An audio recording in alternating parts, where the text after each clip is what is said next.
नमस्कार दोस्तों। क्या आपके घर में भी बीमारियां हमेशा बनी रहती हैं? क्या आपके घर में भी जो आपका पैसा है वो दवाइयों पर, बीमारियों पर, टेस्ट पर खर्च होता ही रहता है?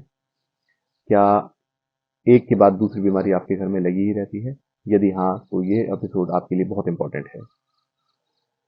इसके लिए अक्सर देखा जाता है कि दो चीजें बहुत जिम्मेदार होती हैं, या तो आपके घर का वास्तु दोष या फिर आपकी जन्म कुंडली में छठा भाव।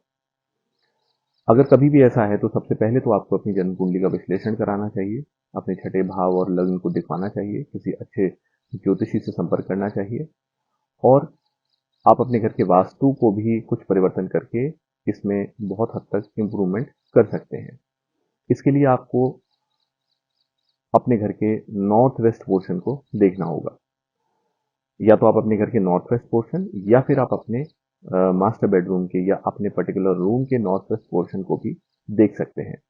अगर आपके घर की दवाइयाँ या रिपोर्ट्स इस दिशा के अलावा, नॉर्थ वेस्ट दिशा के अलावा कहीं और रखी हुई हैं, तो आपके घर में बीमारियां हमेशा पैर पसारे ही रहेंगी।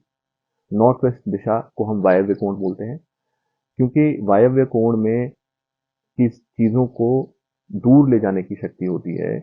इसलिए हमें अपने घर की मेडिकल संबंधित दवाइयाँ, रिपोर्ट या और कोई भी अन्य चीज जो हमारे स्वास्थ्य से संबंधित है, हमारे मेडिकल से संबंधित है, उसको हमेशा नॉर्थ वेस्ट में ही रखना चाहिए।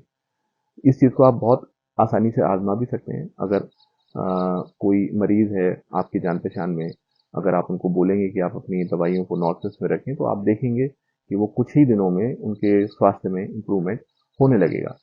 साथ ही साथ आप एक चीज और कर सकते हैं कि उनके अच्छे समय की कोई फोटो को आप अगर अपने उनके रूम के साउथ वेस्ट पोर्शन में लगवा दें, तो देखेंगे कि ये सुधार उनके स्वास्थ्य में और तेजी से होगा। आशा करता हूँ ये जानकारी आपके लिए बहुत लाभप्रद हो, और अगर आप इससे संबंधित किसी भी परेशानी से जूझ रहे हैं तो आपको इससे बाहर आने में इन टिप्स से मदद मिलेगी। आपको अपनी जन्म कुंडली का विश्लेषण कराना हो, या अपने वास्तु का विश्लेषण कराना हो, या और अन्य कोई समस्या हो, तो आप हमारे नीचे दिए गए नंबर पर संपर्क कर सकते हैं, या हमारी वेबसाइट www.manuastro.com पर भी संपर्क कर सकते हैं। धन्यवाद।